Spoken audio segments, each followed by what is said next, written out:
Welcome to Mock the Week. I'm Dara O'Brien. Joining me this week are Andy Parsons, Sarah Pascoe and Josh Widdicombe, Ed Byrne, Hugh Dennis and James Acaster.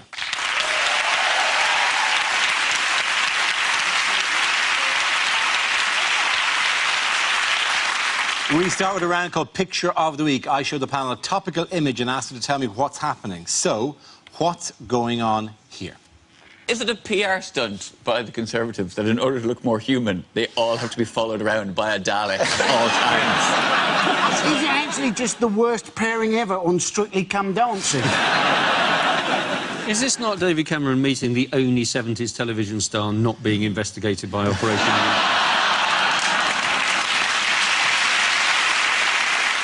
It's a Dalek saying, "Don't worry, David, I know what it's like to have doctors hate you as well."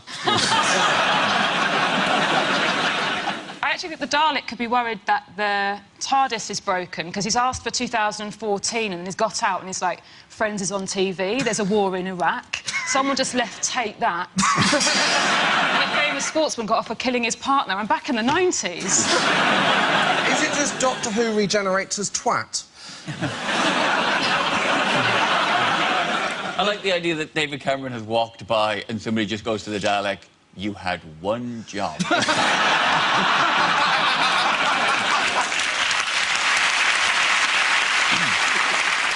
Is the Dalek simply going, Ex-public school! It's weird, isn't it? Because it looks like he hasn't even noticed the Dalek. He's only blanking it because they slept together once.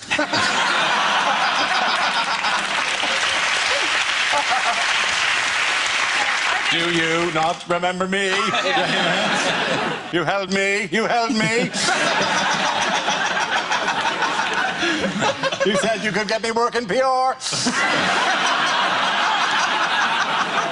No, do they know why Cameron is in the news? This is the Conservative Party conference, which is being held in Birmingham. Absolutely, thank you very much. Yeah. Well done, Hugh.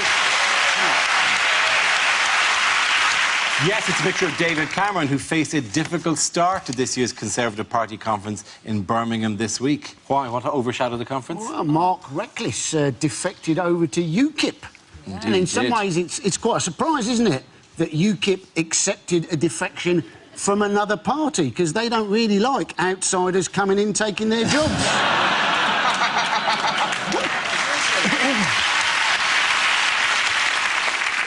I like Mark... Well, I don't like Mark Reckless, but I like his name. Yeah. He could be like an 80s cop.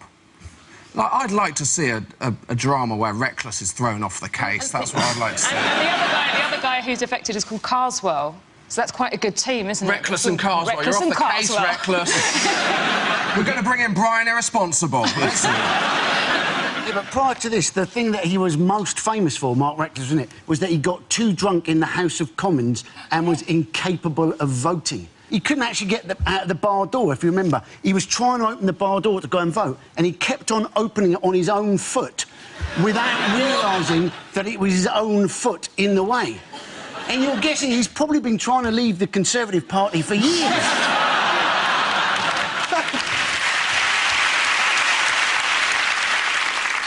They're very angry at him. A lot of people calling him Judas. He hates that, 'cause that's an immigrant's name.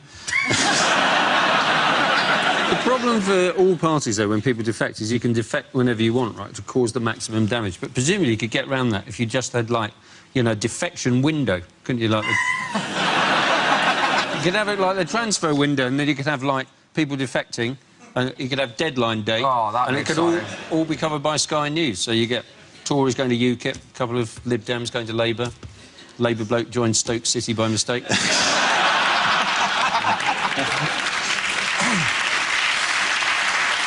Peter Odemwingie drives to the UKIP training ground and just hangs around, wanting to force their hand into taking him. No. Yeah, what would be the UKIP medical? Well, there's one medical. Are you white? That's the medical, isn't it?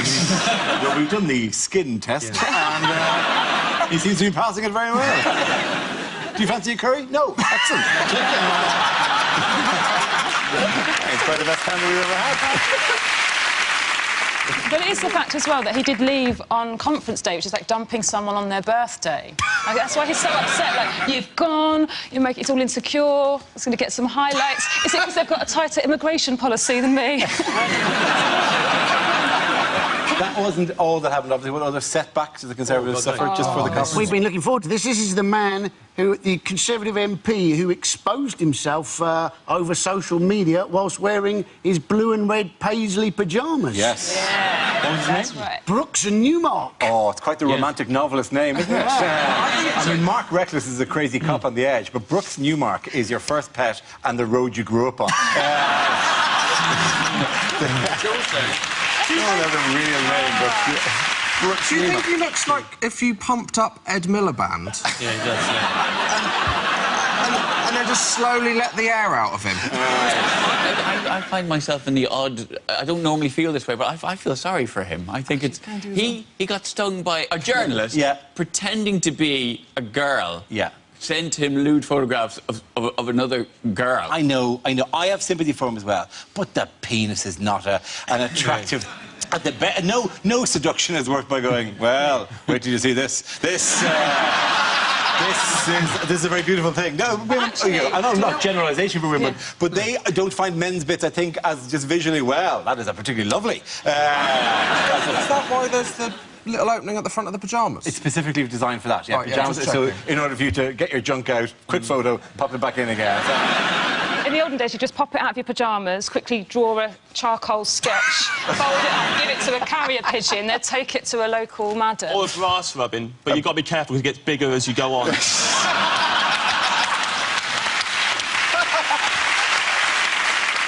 There is a generational element to this, I've got though, that it is very much the lingua franca for young people and their... Josh, please. I would have put in, you're a young man. Is this common now, just as a, hello, you look very nice. Click, click, here you go. I'm just... it's a standard form of address, I'm told. I wasn't expecting to be put on the spot, Dara, but I can say that one of you has received a photo of me already this evening.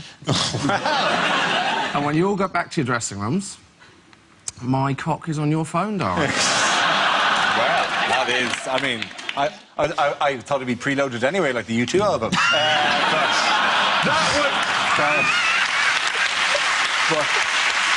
that would be very exciting. I tell you what, and people would be complaining about the space it was taking up on their phones. I hope you've got a 32 gig for this, baby. Can we move on to the actual meeting itself, the Conservative Party conference? How has that gone? How have the Conservatives, in the light of all these scandals, won back the hearts and minds of the British public? Cameron wants to bring back the idea that you'll have your own doctor again. They want to extend GP hours and also have you don't just see annual GP, you'll have your own GP, which I like the idea of, because my surgery, you don't know which one you're going to see. And sometimes when you arrive, we've got one of those electronic arrive for your appointment things, rather than talk to a receptionist. They feel there's a more efficient way of spreading disease if you all have to touch a screen. When you come in. And sometimes it'll say you're going to see this doctor or that doctor, but sometimes it doesn't know. And one time I've gone in and it's actually gone, you are seeing Dr. Unknown. My old nemesis.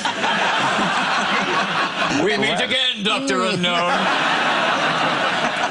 People are worried about kind of immigration and employment. People are defecting to UKIP. And so to counter that, there's amazing policy, which is that if a parent or something dies and he leaves a pension, they're going to reduce the tax that you have to pay after death. You kind of think, what, is that exciting in any sense? Yes. No. To rich people, that is enormously exciting. I don't understand it. What about zombies? OK. Zombies is a legal grey area. Do they have to pay it, or do they get a rebate?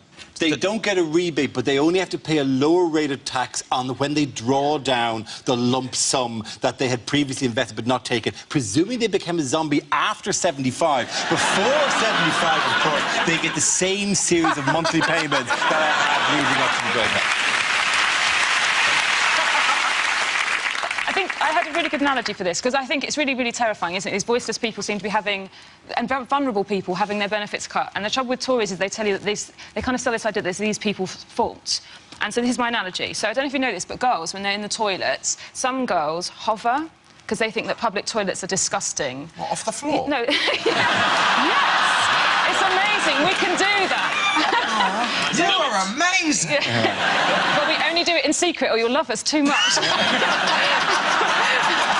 So the girls hover hover over the toilet seats, and then they wee, and then that means that what they do is they kind of spray a fine mist all over the toilet seat, which means that if you're a trusting person who doesn't think that toilets are disgusting, you just sit down, and then you're covered with somebody else's urine, and you have to take it off. And actually, the point is, if no one ever hovered, everyone could sit on toilets. It would be fine for everyone.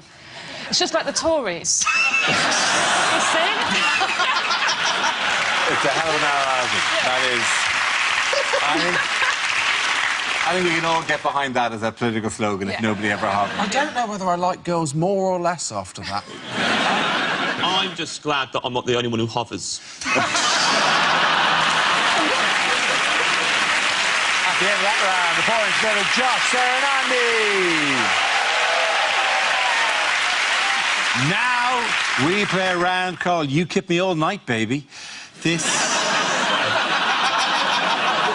involves Josh and James. If you could make your way to the performance area, please. This round's a stand-up challenge. I launch the wheel of news, and whoever chooses to stop, one of our performers must step forward and talk about that subject. OK, here we go. Let's spin the wheel. The first subject is adventure. Who wants to come in that? James. I'm not a very adventurous person.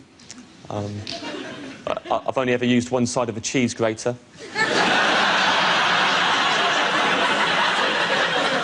Got no idea what the other three sides even do. I'm not the only one either, because everyone knows what side I'm talking about, right? Big holes. Got no time for small holes and tiny holes. And if you've ever seen small... It's the roughest side of anything I've ever seen in my life, small holes. There's rows of tiny little spikes, so I'm going to use that side as in self-defence. Then you've got to wash it. I don't know how you negotiate that. How you wash something that is rougher than your own scouring pad.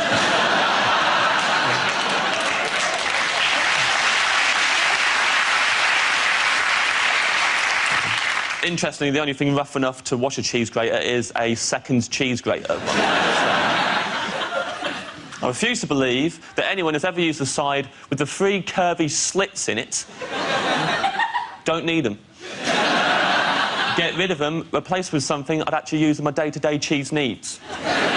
Like, for me, it'd be a device that in one smooth downward motion completely unwraps a baby bell. Someone told me the other day the three curvy slits they use for slicing cheese. Apparently. It's the word on the street. Now, if I'm going to slice cheese, my first port of call is seldom the grater.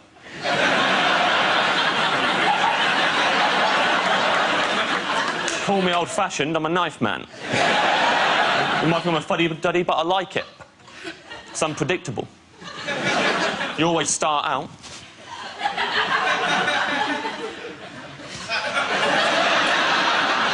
You're thinking, well, this cheese cutting's going excellently. Oh, yeah. It just passed the halfway mark and the cheese takes over.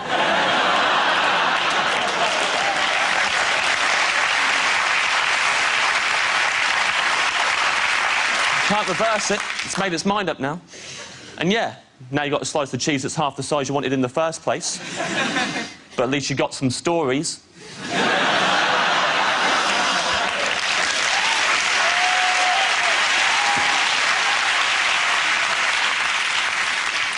Thank you, James, for comprehensively dealing with the topic of adventure there.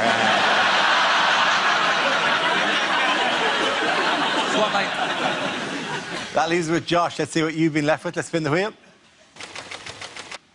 And it's crime. Away you go.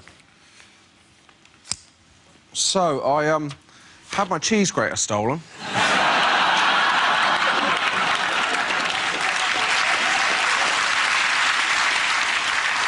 I got burgled, not for the cheese grater.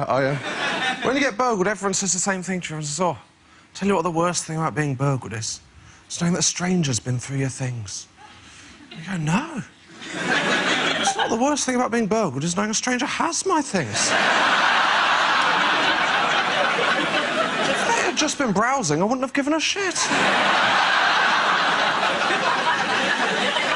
Offer me two options. One, come home, my laptop is gone. Or two, come home, find a stranger in my room going, well, I like this T-shirt, but, have you got it in a large?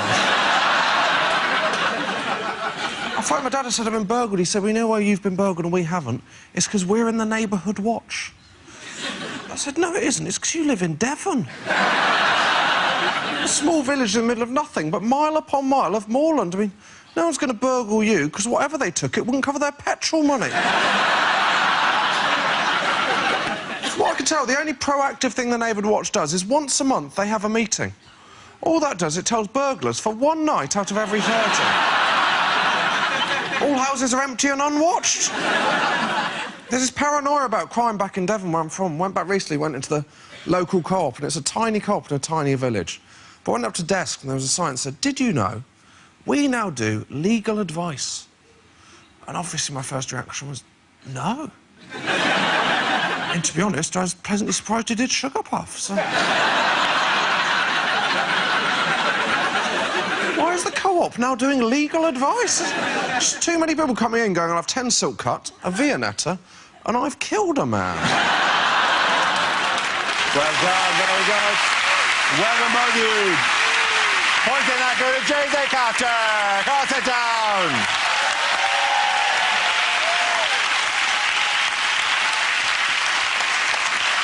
Our next round is called This Is the Answer, What is the Question? On the board are 6 categories. James, which category would you like? I would like sport, please, Dara. OK, sport it is. The answer is 8 out of 10. What is the question? How many buzzcocks have got news for you?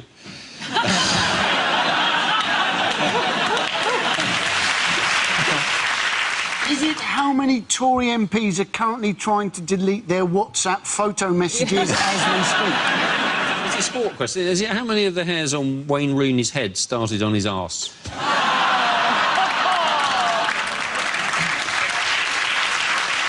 Is it... I think that's where they get them, isn't it? Didn't you have that done? Yes, it is. I haven't had that done. No, I haven't had that done. I didn't say no. I didn't say you would have it done. I didn't look at you as though you had it done. How clean shaven would my arse be if this is me after the transplant? You might have had it done the other way. You think I got my it's lovely now. Very comfortable now. Yeah. Shall we move on? Here's one that 4 people will get. In the unaired finale of Star Trek Voyager, who did 7 of 9 marry?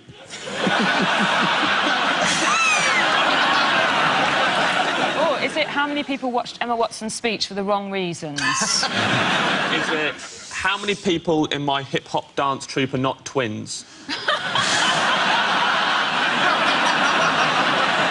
Are you one of the twins? Yeah. Are you? Yeah. Yeah, why not? Is it, if you asked Kanye West to name 10 people he admires, how many people would be Kanye West? Is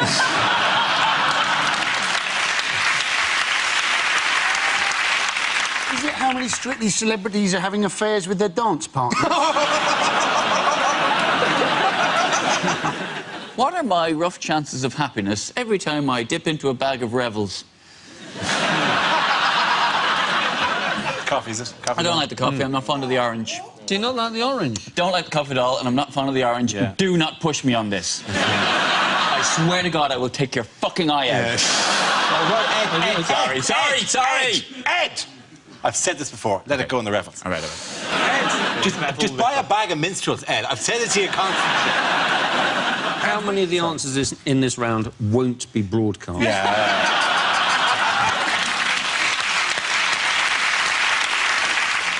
Now, Ed, does anyone try to answer the question? So I think this is actually how many times Europe have beaten America in the Ryder Cup. Very good. Thank you very much, Sarah. That's fantastic, yeah. We need the points, man. Yes, the question I was looking for was about the Ryder Cup. It's how many of the Ryder Cup tournaments have the European team now won over the last 2 decades? This is the 40th Ryder Cup, which saw the European team win 16.5 to 11.5 against the United States at Gleneagles this weekend, continuing their domination since the mid-90s. Have you been gripped? I would turn to you, but you probably were. Ed, have you been gripped? Yeah, I'm saying guessing it's a no. Oh, the golf. It's like football, but slower. Seeing all of these Europeans getting on so well together, loving being part of a team together, UKIP must hate the Ryder Cup, mustn't they? What I thought was so odd about this, so the Ryder Cup used to be between Britain and America. Yeah. And then we kept losing all the time. Yep. So then we made it Britain and Ireland against America. And then we kept losing all the time. So now we've made it the whole of Europe against America. And now we win all the time, which means they're going to add on another country, like Russia. And then we're going to have to add on another country, like... No, Spain's in Europe, Sarah. Yeah. They're going to add on another country. So eventually, everyone in the world will be playing in this competition apart from women.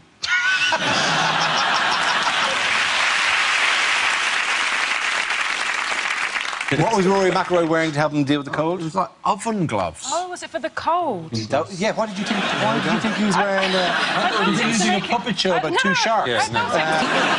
He'd won the Ryder Cup and he'd also got through to the semi-finals of the Great British Bake Off. So It would have been a lot better if he'd also worn one of those aprons with, like, a naked woman's body on it, wouldn't it? He's just got the good oven gloves, but it's like two separate ones, and not the, you know, the ones that are one oven glove for each hand, and then that filthy hammock. It's the most bacteria-ridden bit of fabric in your entire house. What are you using it for? Handling food. Nice one. In other news, who has David Cameron had to apologise to in the last week? Queen. The Queen. Yeah, Yes. because he told, I think it was the ex-mayor of New York, wasn't it? And it was overheard by a journalist. He said that when the Queen heard the Scottish referendum result, she purred. Which apparently she does. purred. Yeah. What he didn't say is that when she doesn't like something, she goes, bah! Did she purr, or is that not just the sound that a phone makes when you hang up on somebody? But I do like the idea of the Queen purring. I think that would make a fantastic Christmas message, wouldn't it? Oh, yeah, the speech. She's sat there on the little armchair. She's got a little saucer of milk, a little scratching post on the other side. Just going, oh. Would the Duke of Edinburgh be scratching her behind the neck? Is that what happened? Oh, sorry, I touched you. Hello, you two. Hello. Everyone saw that, right? What's under the desk? Get up and show us what's under the desk, Justice. Sarah, quickly, hover. Hover out of here right now.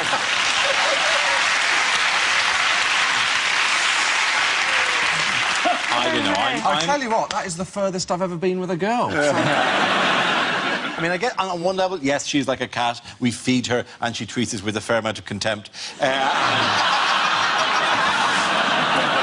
I'm disappointed that in the most candid revelation of what she's like on the phone, it was just a bit of a purr. That he didn't say, and I told her, it's OK, Scotland have decided to stay, and she said, oh, get in, you fucking beauty.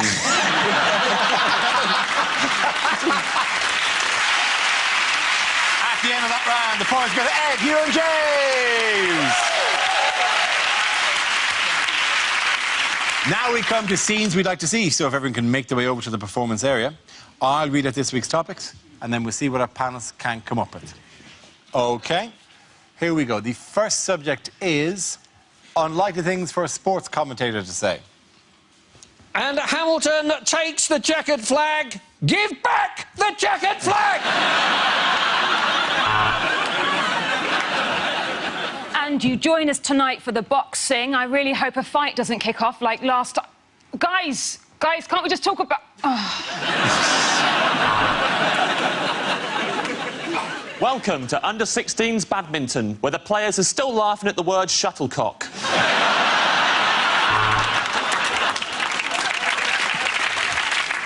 Oh, and the club has connected beautifully there. But according to World Boxing Federation rules, that's an instant disqualification. And Switzerland takes the gold and hangs on to it even after the Second World War is after.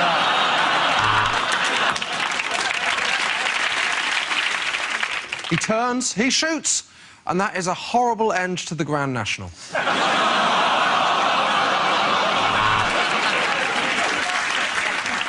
Say what you like about dressage. I couldn't give a shit. And Slippery Bastard is in first with all arms and legs. Second, Belly Flop Boy coming on the inside. And yes, I have forgotten the swimmers' names and have resorted to funny nicknames.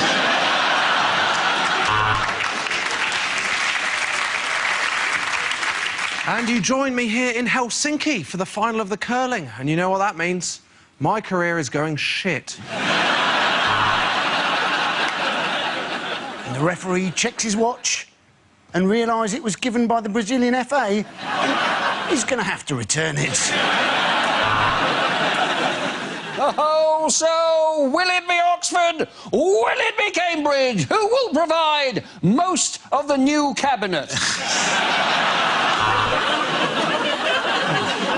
And there's a streaker on the pitch. 2 words, hubba, hubba.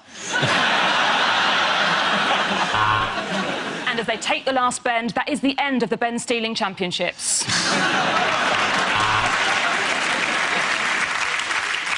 And it's the relay, and he's made a grab for the baton. Oh, that's not the baton! But he's got a smile on his face anyway! And Rosberg makes a mistake. He runs wide into turn 2. Why is he running? Get in the car, you twat! OK, the next topic is lines you wouldn't hear in a TV detective show.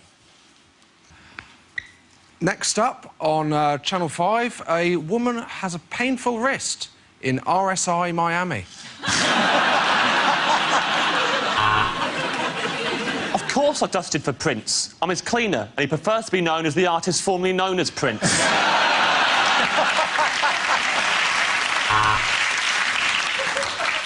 How did I recognise him from just his genitalia? The red and blue paisley pyjamas around the outside.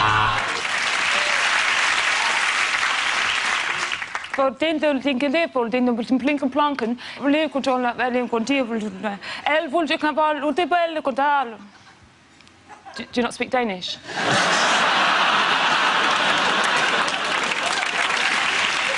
This week, Rosemary and Thyme are joined by 2 Indian detectives. Turmeric and chilli.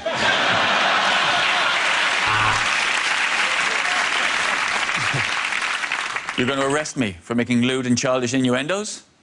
I hope you don't expect me to come quietly.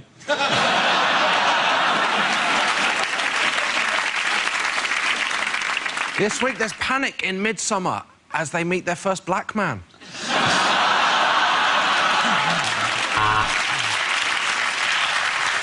Ah, you said it was a whodunit. Yeah, we arrested Hugh Dennis.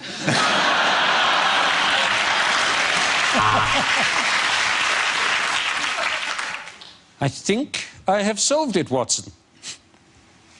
No shit, Sherlock.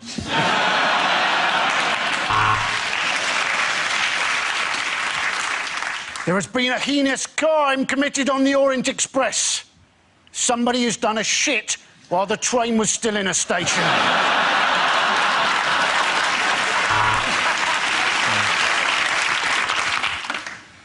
Leave me alone, Watson. I'm going to go back into my mind palace and have the wank of a lifetime. Yeah. The murderer has cut out the victim's tongue. Let's get that back to the lab. I've got some envelopes need licking.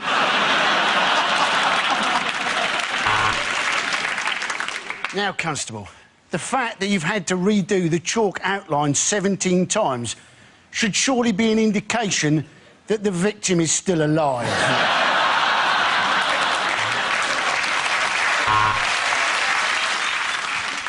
I shoot my gun like I shoot my load into my hand.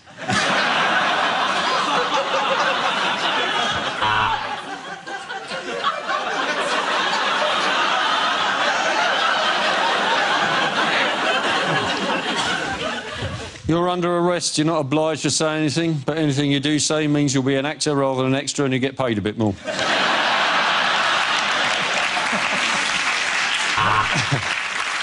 So you say that at the time of the murder, you were hosting Daybreak on ITV. So there's no witnesses to corroborate.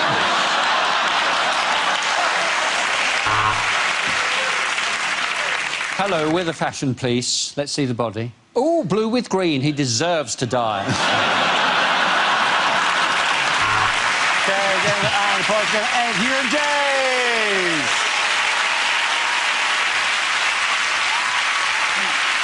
And that's the end of the show. This week's winners are Andy Parsons, Sarah Pascoe and Josh Widdicombe. Commiserations to Ed Byrne, Hugh Gerris and James Acaster. Thank you for watching. I'm Dara Breen. Good night. There's more comedy at the same time tomorrow night on BBC Two. The letter L provides inspiration for the new series of Q1.